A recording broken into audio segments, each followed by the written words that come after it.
Hello and good morning to all of you. I welcome you to this session of Hadoop. In today's session, we'll discuss about a Hadoop cluster.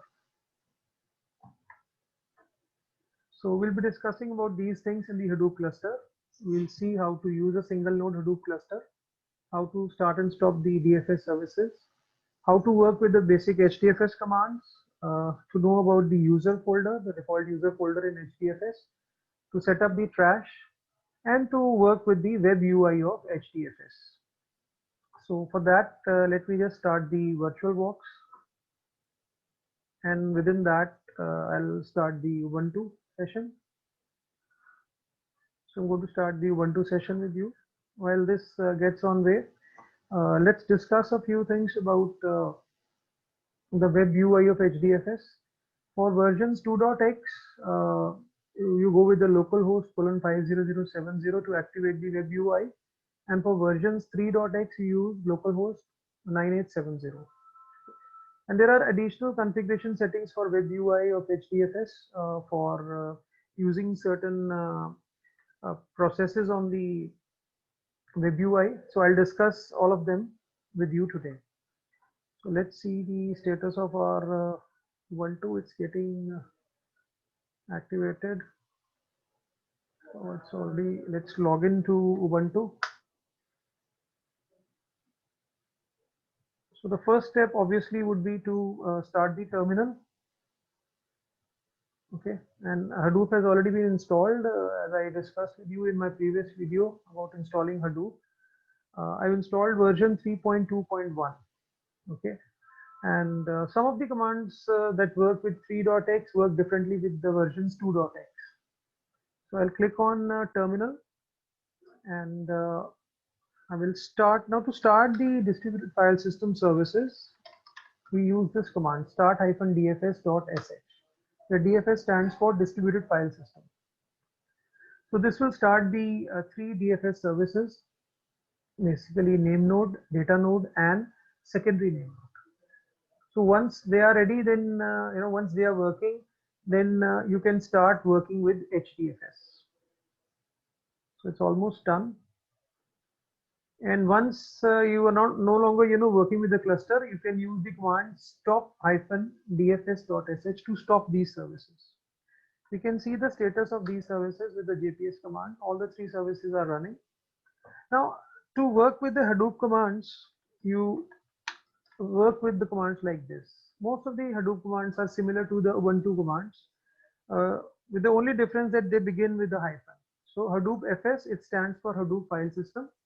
And if you want to list all the files in the distributed file system, the command would be -ls, and then you give a path. So to begin with, I'll mention root as the path. Okay, if I click on this, it will display all the files in my cluster.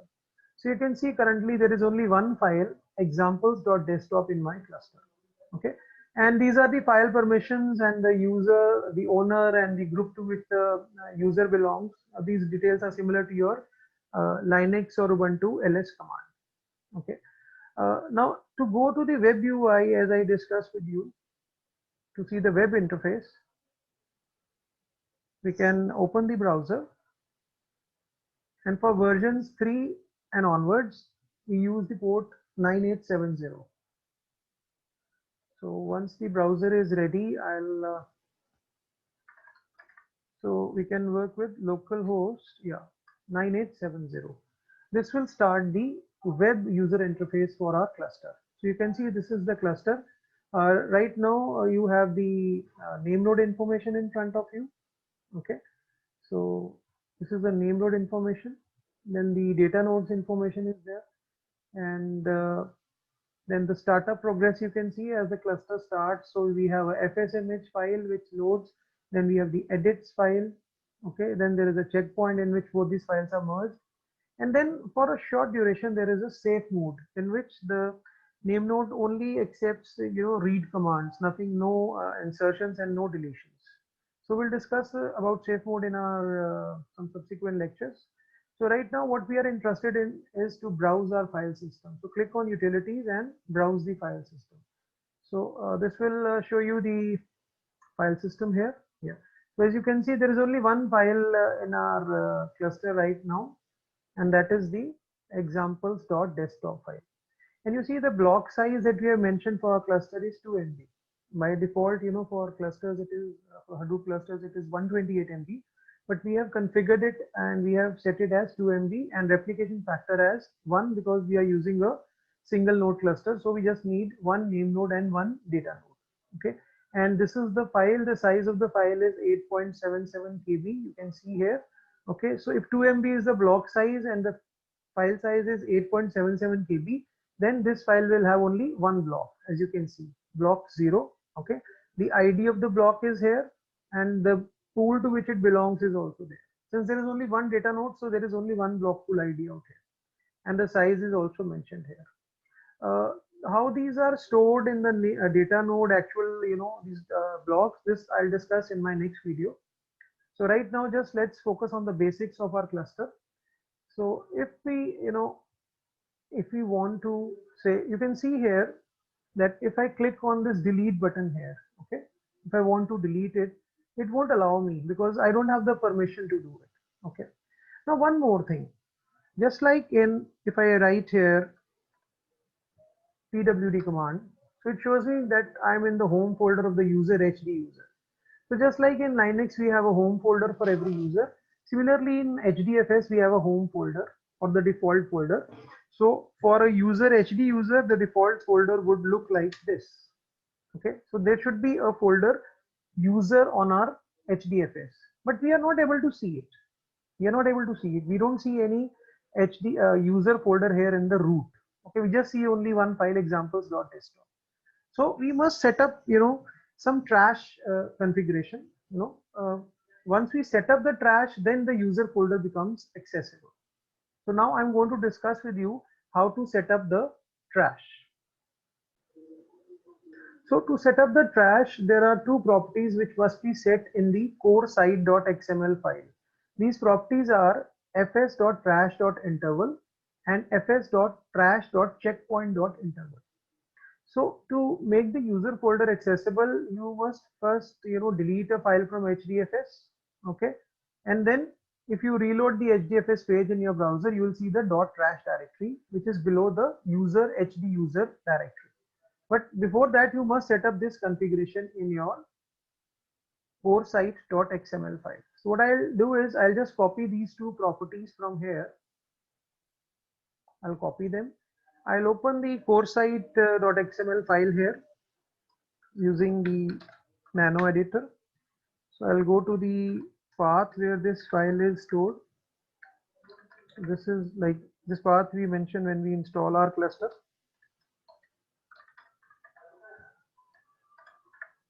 I'm opening this file core site.xml and I'll copy the properties here, the two properties. I'll copy and I'll paste it here. So now I've set that files would remain in trash, for 3 minutes, and after that they would be removed from the trash. This is the fs.trash.interval property, and the checkpoint property simply checks that after every 1 minute, if I set it as 1 here, these values are in minutes. So if fs.trash.checkpoint.interval is 1 minute, after every 1 minute it will check the trash and empty its contents, like the files which are no longer required there. Okay, so these are the properties. So trash.interval value 3 is there, which means the deleted files which are in trash folder will get removed permanently in 3 minutes. And checkpoint would tell you that every 1 minute a check would be performed and deletes all the files will be deleted which are there more than 3 minutes old. Okay, and obviously this checkpoint property can either be equal to or less than the fs.trash.interval property.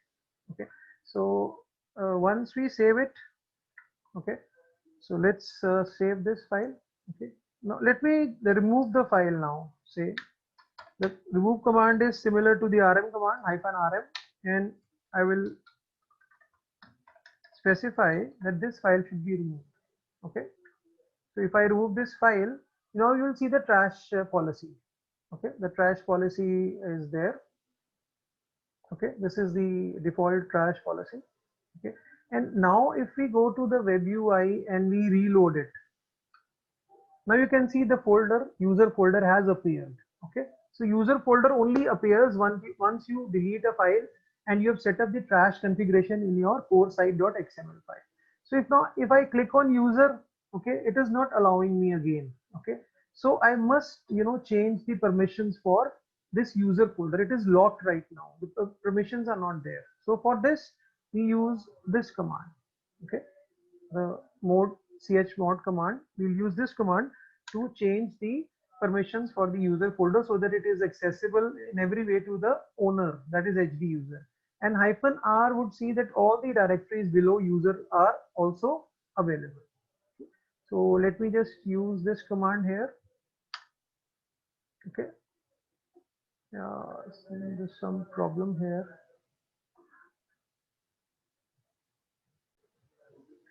So what we can do is we can just check whether the user folder is accessible here or not, because I think once we have configured the core site file with the trash configuration, the user folder would automatically be available here. So if I list here the command like this and I don't mention any path, like if I list all the files in my cluster and I don't mention any path, then it will pick up the default path of /user/htUser. So if I list here, it will list the trash folder. That means the user folder is accessible. Another way of mentioning this would be, I can mention it like this to see whether the user folder is accessible or not. So it is accessible. Okay. Another way would be to mention my HDFS, localhost, which I set up in my configuration. So if I just set it like this, it will again display the trash folder. So this is the name node. This is my name node. Okay. So if I just write it just like this, it will list the default path. And if I want to go to the root, then I should just put a slash here. So it will list the files which are there in the root. So it will list the user folder with this command. Okay, I hope this is clear. Now let's copy this file again to the cluster. So to copy a file, the command is put. Okay, so Hadoop FS -put. So if I write like this, that I'm copying a file examples.desktop from my local file system to the root of the distributed file system. So you can see here right now that there is only one user folder in my cluster. So if I run this command from here, then this file is copied into my cluster. And if you see here and if you refresh your cluster, then you can see that the examples.desktop file is there. So what I want to do is to try to delete it from here. If I delete it from here, this permission is still not there. That means we need to configure some more configuration files so that we can access this delete button from here also. So for that, let's see what permissions we need to change. Okay, yeah, these two permissions. Okay, so let me first add this permission in the HDFS site.xml and let's hope that it works. So let me just open the HDFS site.xml. So I'll open the HDFS site, right? And there I'll add this property. Okay. Here you see already the block size is mentioned, the replication factor is mentioned in this file, the name node and the data node directories are mentioned. So I'll just copy that property here. Okay, permissions enabled. And let's see whether we are able to use this button now. No, still we are not able to use it. So let's try with another this property in the core site. I think after that maybe we are able to delete the files from the web UI. So let me open the core site file and let me copy the property here, this property. So I can put the value as the HT user. Our current user is HT user. Okay, and let's hope that now it allows us to delete. No, still it's not there. So let's start and stop the services. What we can do is we can stop the services, stop the distributed file system services.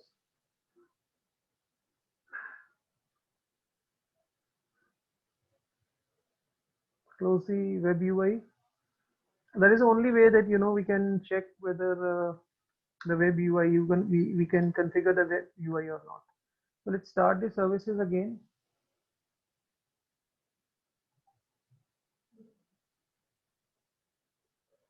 In the hope that we are able to configure that delete button off, because that is the only thing left. We have unlocked the user folder. So let's hope that we can take care of. So here is our cluster. Let's go to browse the file system. Let's see now this whether we are able to delete this or not.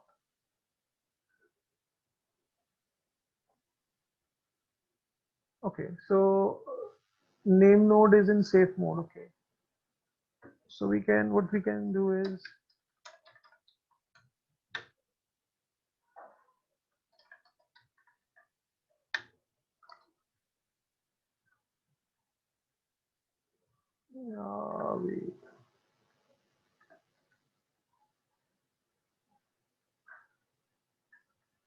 let's try this command here again.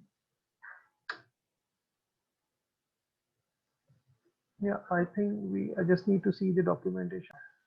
So let's try this command again, because we have done all the configurations which are necessary to completely use the web UI of HDFS.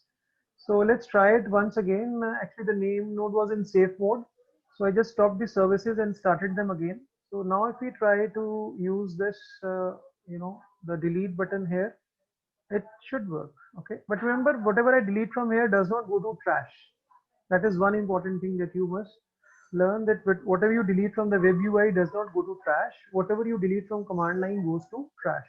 So if I click on this and if I click on this, then you can see that this examples.desktop file is deleted. So that is how you can configure the web UI of HDFS, the Hadoop cluster. And we have learned about the put command. Okay.